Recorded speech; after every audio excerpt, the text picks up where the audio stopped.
The anatomical terms of location are vital to understanding and using anatomy.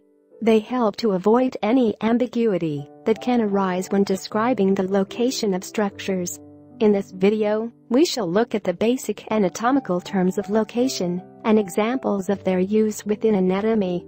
Medial and lateral. Imagine a line in the sagittal plane, splitting the right and left halves evenly. This is the midline. Medial means towards the midline, lateral means away from the midline. Examples: the eye is lateral to the nose. The nose is medial to the ears. The brachial artery lies medial to the biceps tendon.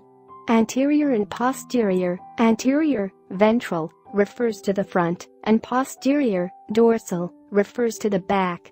Putting this in context, the heart is posterior to the sternum because it lies behind it. Equally, the sternum is anterior to the heart because it lies in front of it. Examples: pectoralis major lies anterior to pectoralis minor. The triceps are posterior to biceps brachii. The patella is found anteriorly in the lower limb.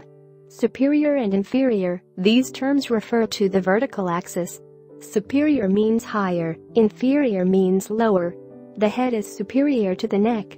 The umbilicus is inferior to the sternum. Here we run into a small complication, and limbs are very mobile, and what is superior in one position is inferior in another.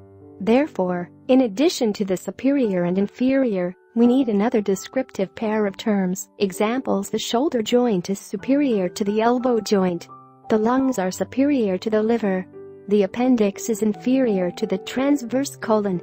Proximal and distal. The terms proximal and distal are used in structures that are considered to have a beginning and an end, such as the upper limb, lower limb and blood vessels.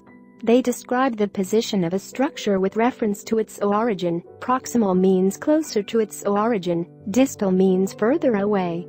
Examples: the wrist joint is distal to the elbow joint. The scaphoid lies in the proximal row of carpal bones. The knee joint is proximal to the ankle joint.